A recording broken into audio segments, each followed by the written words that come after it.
이쪽은 이제 휴대폰에 대해서 규제적 입장인데 오히려 주말에는 걔들도 쓸 수 있다고 다 쓸 수 있고, 이쪽은 지금 휴대폰에 집중하고 싶은데 나머지 별로 생각하고 싶지 않고 굳이 선택하라고 한다면 그쪽은 별로 원치 않는 지금 입장 선택을 하셔가지고 네, 하여튼 복잡해요.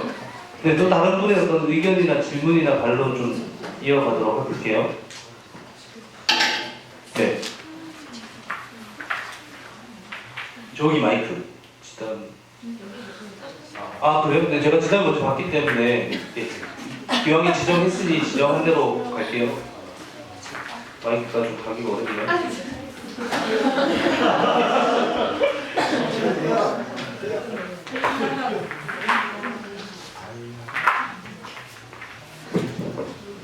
저는 좀 반대쪽에 질문을 하고 싶은 건데, 제가 여기 이 발제문을, 요약문을 보았을 때 여기 4가지 이유가 있다고 그랬잖아요. 반대하는 이유가. 근데 저는 이 4가지 중에 분실과 논란을 제외한 3가지 이유는 저는 게임에서부터 번져나오는 이유라고 생각을 하거든요. 일단 게임 중독은 일단 게임이니까 그렇고, 소통의 단절도 그 게임을 하면서 이 작은 화면 속에 빠지면서 남들과 얘기를 하지 않는 것에 대해서 소통의 단절, 그리고 여기 소외감, 위화감 조장에서도 그 게임 문제나 요즘은 안드로이드 같은 경우에는요, 이 예전 구시대폰 같은 경우에는 좀 안 되는 게임이 신세대 폰에서 막 되고 막 요즘 그런 사례도 많거든요. 저 그래서 약간 스마트폰을 가지지 못하는 사람이나 막 그런 사람들은 뭐 똑같은 게임을 할 수 없다거나 약간 그런 게임에서부터 번져나오는 이유가 아닌가 해서, 혹시 반대쪽에서는 그 이 게임 말고는 또 어떤 문제가 있을지 좀 듣고 싶고요. 그리고 저는 SNS에 대해서 약간 좀 그렇게, 저는 이 기숙사 학교라는 특수한 상황이 있다고 보는데요. 저도 되게 방학 때 SNS 자주 들여다보거든요.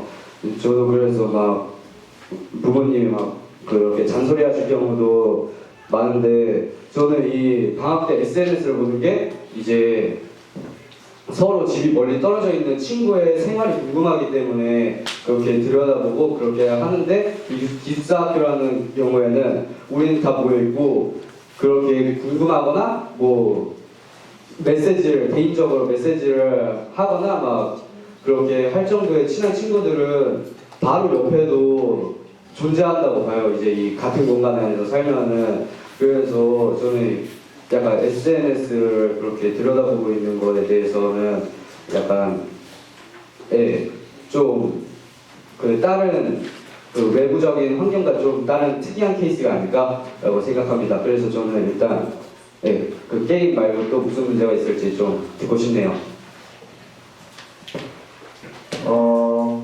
게임이 그래도 가장 그 소통의 단절과 소외감을 불러일으킨다는 데서 아마 동의를 하고요. 그렇다고 뭐 게임만 막자 이런 거에 대해서 동의하는 입장은 아닌 걸 좀 알아주셨으면 좋겠고요.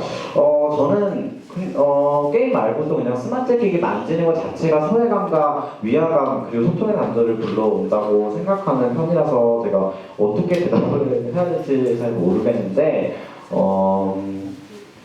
이런 경우가 있다고 생각을 해요. 우리가 직접 우리 학년 모임을 하는데 모든 거는 매트방이잖아요. 그렇기 때문에 학년 모임을 하기 위해서는 핸드폰이 있대. 그러면 카톡방을 좀 열어볼까? 했는데 그래서 카톡방을 열어서 그런 얘기를 했는데 알고 보니 카톡이 없는 친구가 있었네? 그래서 그 카톡이 없는 친구는 사실 자기도 모르게 만들어진 카톡방에서 공식적인 이야기들이 오고 갔고, 그 오고 간 사이에서 자기는 그래도 뭐 딱히 듣고 싶은 내용도 아니고 들어도 상관없는 내용일지 몰라도 그 말하는 사람에 있어서는 이거 꼭 전달하고 싶었는데 내가 그렇게 말했잖아. 그러면은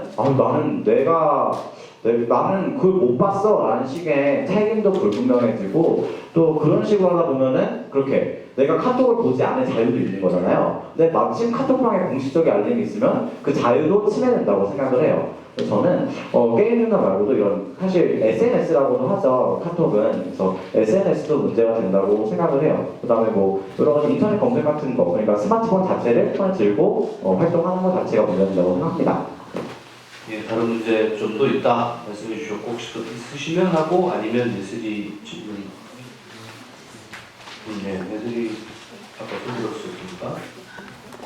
할 얘기 있었잖아요. 사라졌어요? 없나요? 있어요? 까먹었어요. 네. 네. 근데 반대 측은 그럼 평일에는 현재처럼 스마트 기기를 쓸 수 있는 거라고 한 거예요? 그걸 지금까지 말씀을 안 해주셨어요. 그 갤플과 아이팟. 네, 그거 쓸 수 있는 거라고 평일에? 생각하신 거예요? 네, 안 한다고 저희가 했던 것 같은데 이게 의도와 달리 전달이 안 되는 경우도 그러면 있잖아요. 평일에는 완전 안 쓰고 주말에 완전 다 쓰고? 네, 그러니까 평일에는 뭐 이렇게 저가의 MP3 정말 노래만 되고 이런 거는 사실 좀 써도 된다고 생각을 해요. 그래서 뭐 이렇게 이어폰 자체를 꽂는 것도 사실 소통의 단절의 원인이 되곤 하죠. 그래도 살짝 음악까지 맞느냐 뭐 이러는 융통성 없는 규칙이 되어버릴까라는 생각이 일단 저가의 MP3 정도 될 것 같은데 이렇게 평일에는 네, 스마트 기기도 안 되고 스마트폰도 안 되고 여러 가지 그런 고가의 전자기기도 다 안 되는 쪽입니다. 그리고 주말에 다 허용을 하고요. 그러면 노래를 엄청 좋아해요. 근데 노래를 핸드폰으로 들어요. 그러면 노래를 엄청 좋아하지만 핸드폰으로 듣지만 듣기 위해서 노래 하나 듣기 위해서 노래 듣는 기계를 사야 되는 거예요? 정말 곤란한 질문이죠. 사실 저희한테는 뭐라고 대답할 수도 없고 그 돈을 들이라고 선뜻 말하기 힘들고 전차시간 노래 들으라 이렇게 얘기하기도 힘든 문제인데 사실 저는 사라고 추천을 하고 싶어요. 이렇게 자기가 노래를 듣고 싶으면 그 절실한 때에 사는 게 더 좋지 않을까라는 생각을 하는데 이거는 이제 사람의 살짝 재산권 이런 것도 명백히 침해하고 그다음에 이렇게 좀 사람이 내가 이미 이렇게 쓸 수 있는 가격을 또 사야 되나라는 식의 논리는 가능한 생각해서 이거는 반대측의 그런 반대측의 주장의 허점이라고도 생각합니다. 네, 생각이 날라옵니다. 어쨌든 이쪽에서는 쓸 때는 좀 확 쓰고 안 쓸 때는 확 자유로워졌으면 좋겠다는 입장인 것 같아요, 두 분은. 네, 예슬. 저는요. 일단 이건 방금 생각한 건데 동택의 그 사라는 말이 저는 충격적이었어요.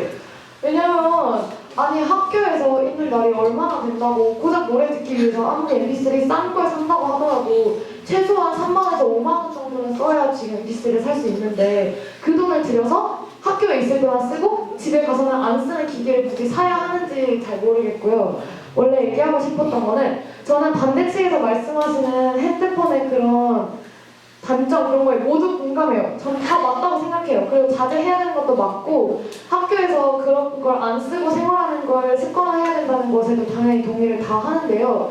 저는 그걸 규칙으로 만들어서 규제하지 않았으면 좋겠어요. 그래서 저는 찬성 측의 의견에 기본적으로 서 있다고 생각을 합니다. 그래서 핸드폰이 정말 안 좋은 영향이 많죠, 당연히. 전자기기, 뭐 그런 뇌과학 연구, 막 그런 거 다 맞고, 지연이 어머니 말씀하신 것도 정말 너무 공감이 됐는데요. 근데 그거를 규칙으로 규제하다 보면, 학생들이 너무 그런 게 좀 있는 것 같아요. 이건 약간 현실적인 얘기인데, 집에서 생활하는 그런 학교 외부에서의 생활과 학교 안에서의 생활이 연결이 안 되다 보니까 일단 그런 위화감이 되게 많이 조성이 돼서 오히려 그걸 사용하면 안 된다는 것에 대한 공감이 굉장히 떨어져서 핸드폰에 대한 그런 인식 수준이 더 낮아진다고 저는 생각을 하고요. 어쨌든 규칙이 있어서 규제를 한다는 것 자체가 뭔가 저는 그게 막 도덕적이고 윤리적인 문제와 연결되는 것도 아니고 되게 보편적으로 약간 막 금지되는 그런 것도 아닌데 그걸 규칙으로 규제하고 통제한다는 게 바람직한 일인지 잘 모르겠어서 네, 그래서 규칙으로 두지 않고 예를 들어 생활 약속이라든가 우리가 자제하자고 하는 거 예를 들어 지금 뭐 일반 식품도 그렇지만 예를 들어 약간 기숙사에서 여자 기숙사 고데기 얘기를 작년에 했는데 고데기를 뭐 사용 장소를 제한해서 약간 자제해서 쓰자 뭐 이런 식으로 했어요. 근데 아무튼 그게 뭔가 벌칙이 정해져 있는 건 아니에요. 그거를 다른 장소에서 쓴다고 해서 근데 그거를 쓰게 된다면 같이 얘기를 하기로 했던가 뭐 그런 식으로 정했었죠. 아무튼 저는 규칙으로 규제하는 게 아니라 그런 식으로 약속을 정해놓을 수는 있지만 뭔가 벌칙이 따라오고 거기에 뭔가 죄책감을 자꾸 심어주고 이런 식의 방향은 별로 좋지 않다고 생각해요. 패널이든 총중이든 혹시 뭐 여기에 덧붙여 반론이나 어떤 하실 분이 있으실까요?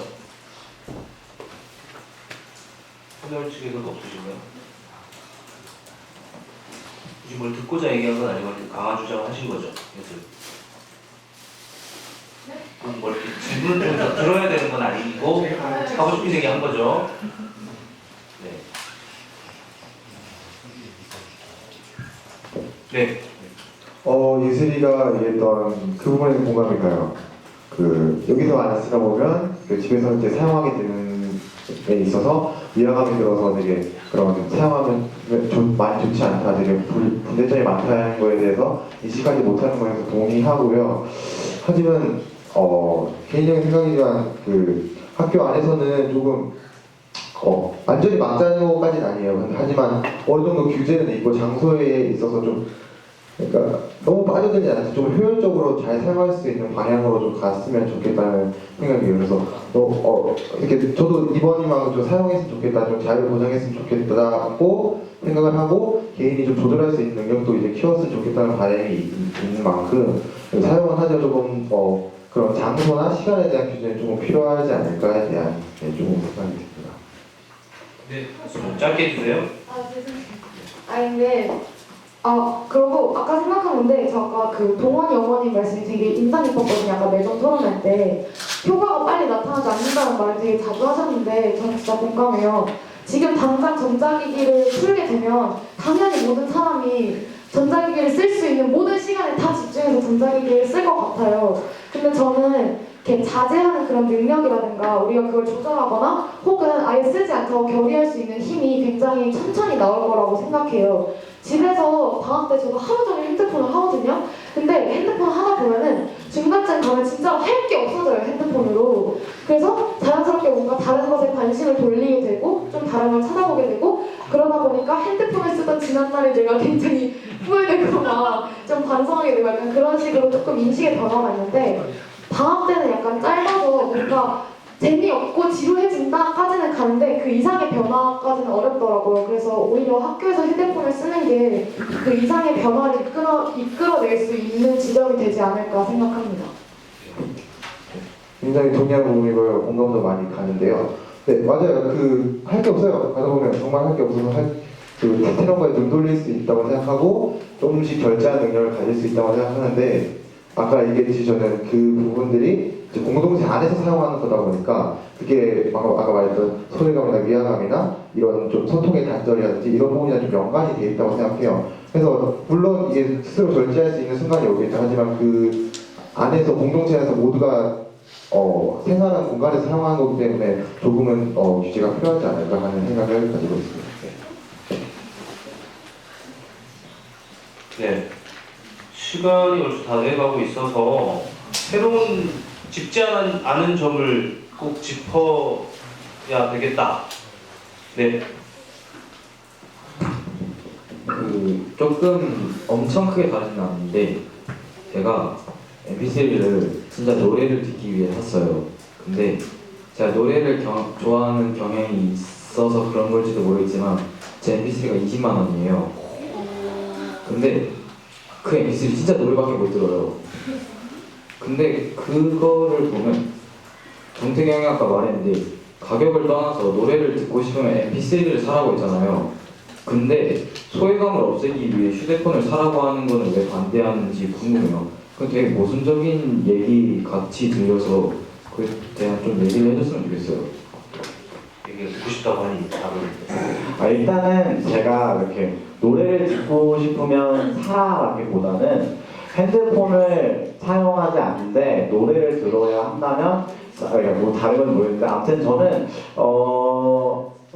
그러니까 사라고 한 거는 현실적인 방안인 거예요. 사실 그 제가 아까 설명도 했지만 반대 측의 주장이 허점이에요. 그거는 그 소모되는 비용이 더 추가된다는 거는 어떻게 보면은 반대 측의 주장이 허점인 건 맞고, 그다음에 그 비용이 비용이 노래를 떠나서 아까 20만 원짜리라고 했잖아요. 그게 오히려 소외감을 불러일 수 있다는 걸 동의해요. 그래서 저는 웬만하면 정말 안 썼으면 좋겠어요. 아무런 전자기기도. 근데 노래 듣고 싶은 건 저도 노래 정말 듣고 싶은데 MP3 없이 계속 살아왔고, 저는 당연히 주열이와 달리 노래를 별로 좋아하지 않아요. 그렇기 때문에 아마 제가 노력을 하지 않을 것 같은데, 결국 제가 말하고 싶은 거는 핸드폰은 쓰면은 소외감 조장하기 때문에 쓰지 말자. 근데 그것 때문에 추가되는 비용은 아무래도 반대 측의 주장이 허점이고, 아마 핸드폰의 따라오는 문제이긴 하지만 핸드폰을 그러니까 어떻게 정리하는지 모르겠지만, 그러니까 저는 어떤 전자기기도 쓰지 그러니까 그런 식으로 어떻게 정리해야 되지? 그러니까 제 주장은 그거예요. 핸드폰을 쓰지 말자. 그냥 그거예요. 근데 거기까지 나오는 그 비용에 대한 현실적인 방안에 대해서는 MP3 사라라고밖에 생각을 할 수 없는 거죠. 저는 핸드폰을 쓰지 말자는 주장이니까요. 네, 질문했고 답변까지 들었습니다. 시간이 이제 다 되어가고 이 자리가 오늘 저녁에 중등 단합대로 쓸 거기 때문에 그 마치면 뒷정리도 필요해요. 책상, 의자도 다 치워도 되고 시간을 조금 마무리하는 쪽으로 가야 될 텐데요. 패널은 기본이고 또 청중들 중에서도 마지막 발언 혹시 필요하시면 일단 기회를 네, 먼저 순서했으니까 드릴게요. 듣다 보니 제 적기도 하고 해서 사실은 시간이 주어지면 하고 싶은 말도 있고, 사실 뭐 논리 싸움은 아니라고 했지만 내가 생각하는 거와 전혀 다른 것들에 반박하고 싶은 마음도 있는데 다 안 하겠습니다. 다 안 하고 정말 궁금한 건데 하나만 볼게요. 저희 딸이 내년에 입학을 해야 되죠. 입학을 해야 되는데 결심은 그랬어요. 세범이에게는 절대 핸드폰을 사주지 않으리라. 근데 이게 자식이 이기는 애비가 없다고 보미가 정책처럼 울었죠. 지난 작년 생일날 우리나라 여자애들이 다 핸드폰 없어 이러면서 제가 그걸 못 이긴 거예요. 그리고 봄이 걸리는 감리학교 가면 어차피 못 쓰는데 딱 1년만 쓸 수 있게 해봐. 근데 2년 약정을 했기 때문에 지금 이제 한 10월 20일날 사줬으니까 몇 개월 된 거죠? 네, 여튼 정말 궁금하기 때문에 물어보는 거예요. 근데 이제 만약에 주말에 허용되고 이러면 이제 주말에 저는 속이 터지겠죠. 근데 그런 거 다 떠나 이제 그런 거 질문 안 하고, 소외는 소외인데 저는 기계나 이런 물질에 대한 상대적인 비교치로서의 소외가 아니고 인간 소외를 당하고 있어요 요즘. 집에 들어가면 봄이랑 대화를 하고 싶은데 정말 안 돼요. 정말 안 되고, 이게 내가 너무 초보 아빠로서의 경험이라서 다른 부모님들은 이 시기가 지났을 거라 저는 생각하는데, 스마트폰 6개월 차를 맞이한 딸을 둔 아빠로서 아침에 이제 이렇게 깨워가지고 이제 학교를 같이 와야 되잖아요. 제 차 타고 같이 오는데 저는 샤워를 하고 다 준비하고 있는데 얘가 준비가 다 됐나에 가보면 밥은 3분의 1도 안 먹고 어묵 볶음은 말라가는데 씻지도 않은 자무차림에 얘가 이렇게 7시 55분에 이러고 있는 걸 보면 이걸 어떻게 해야 되지? 일단 좀 며칠을 놓고 나왔죠. 놓고 나오고, 그러니까 일단은 뭐냐 하면 아빠 왔어? 아니면 이 아빠로서의 대화가 눈을 마주치는 대화가 안 되는 거예요. 그러니까 이런 소외감을 내가 느낄 수가. 그래서 제가 얼마 전에 팔라우를 갔다 왔거든요. 그래서 돌고래 떼를 봤어요. 한 300마리가 돌고래가 한꺼번에 뛰는. 그 얘기를 너무 하고 싶은데 그게 안 돼요. 제가 어떻게 할게요? 본인 바로 옆에 이렇게 거기 소파에 앉아있고 나는 이렇게 얘기를 대화를 시도하는데 얘가 눈을 안 대니까 카톡으로 그 돌고래 영상 보내줬어요. 보내줬고요. 아니 저는 어떤 얘기인지 알아요. 먼 사람들에게 나를 표현하는 방식이 직접 대화가 다가 아닌데 나의 일상을 페이스북에 올리고 또 그거에 대한 공감을 얻고 그걸 통해서 또 새로운 관계도 생기고, 저는 그 관계도 소통의 일부라고 생각하거든요. 근데 우리가 말하는 핵심은 먼 곳에 있는 쪽의 관계에 대해서 소통을 시도하다 보니 정작 얼굴을 맞대고 눈을 마주치고 대화를 할 수 있는 상대가 소외되는 것이 아니겠느냐라는 게 우리 안에서의 소외의 저는 소통의 핵심이라고 생각하는데 이게 진짜 사실 핵심적인 질문이에요. 딸이랑 대화를 하고 싶어서 대화를 시도했으나 안 돼. 근데 카톡으로 바로 필요 나에게 봄아 이제 씻고 자야지 하면 아빠 이거 왜 보냈어 하고 대화를 시도하고 온단 말이죠. 그리고 돌고래 얘기를 하고 싶은데 도저히 안 되다가 영상을 하나 보내주니까 그때는 이제 돼. 그러면 나는 세범이랑 새로운 방식의 소통을 한 건지 정말 그렇게 생각하는 건지. 그거는 눈을 마주치고 얘기하지 않았어도 카톡으로 대화를 했으니 소통이라고 그걸 소통이라고 정말 느끼는 건지가 너무 궁금해져요. 얘기를 듣다 보니까. 이거 정말 소통이라고 불러도 돼? 라고 이 궁금증이 생겼어요. 누구든 답변을 해주시죠. 질문이 왔으니까. 네, 그거는 사람마다 다를 것 같은데 저는 집 가면 뭐 제가 집 가서 일단 게임을 해요. 집 가면 게임을 하는데 아빠랑 엄마랑 뭐 내가 없는 동안 뭐 있는지 충분히 얘기도 나누거든요. 근데 그렇게 휴대폰만 보고 있는 거는 일단 자기 절제가 좀 다른 것 같아요. 아니 그 절제의 문제는 제가 하고 싶은 말 중에 많았지만 그 질문을 한 게 아니고요. 아까 주열이가 했던 페이스북을 통해서 소통하는 게 왜 이걸 대체로 생각하지 않느냐에 대한 질문은 딱 그거예요. 나는 봄이와 눈을 마주치고 소통하지 않았으나 옆에 있음에도 불구하고 카톡으로 소통을 했잖아요. 이걸 주열이가 아까 말한 그에 빗대면 정말 이걸 소통이라고 본인이 생각하는지 제 질문 딱 그겁니다. 다른 어떤 배경 없이. 뭐 그러니까 이게 절대적으로 소통이라는 게 아니라 상대적으로 조금 더 이게 뭐라고 해야 될지 모르겠는데 좀 아쉬운 소통일 뿐이죠. 그러니까 저는 그것도 소통이라 생각해요. 근데 안 한다고 생각하면 그것도 나름대로 맞는 것 같긴 해요. 뭐 답이 있는 건 아니니까 듣고 싶어서 질문하신 거니까 혹시 있으면 답을 해주시고. 네, 할게요. 저 2층에 자고 우리 마누라 2층에 자면서 둘이 문자로 대화해요, 밤에. 저 아무런 문제 없다고 생각하는데요. 그거는 유나쌤이 거기에 대해서 딸한테 소홀함을 느끼면 딸한테 풀 문제인 것 같아요. 그리고 학교에서는 가정에서의 어떤 소통의 문제와 학교에서의 소통의 문제는 다르다고 생각하는데 학교에서 우리가 일어나는 예를 들어서 전면적으로 허용했을 때 그런 문제가 일어난다면 나 그런 거에 대해서 답답하고 나 기분 나쁘다라고 우리가 제안할 문제라고 생각해요, 당연히. 근데 그런 게 미리 진작이 된다면 그런 것들을 좀 사전에 차단하고 우리가 실시 한번 해보자라는 주장이 적어도 이 세상한테는 조금 있었는데 처음에 좀 너무 들었던 예시가 가정에서 예시가 너무 좀 강하다 보니까 그 뒤에 갔던 그 다음의 질문이 조금 묻힌 게 저는 조금 아쉬웠어요. 네, 얘기해. 이제 소통을 시작하기 위해서는 이제 서로에 대한 예의와 배려가 깔려 있다고 생각하고 있는데 아마도 유나쌤과 유나쌤의 딸과 대화를 시도하려는데 아마 그 소통의 준비에 필요한 상대에 대한 배려가 예의가 없었던 것 같아서 주열이가 말했던 그 가벼운 소통이 된 것 같습니다. 저는 그렇게 생각하고요. 네. 질문 안에 또 주장도 사실 좀 포함돼 있었던 것 같긴 한데 어쨌든 직접적인 대답을 듣고자 하는 질문이 있었고 답변이 있었습니다.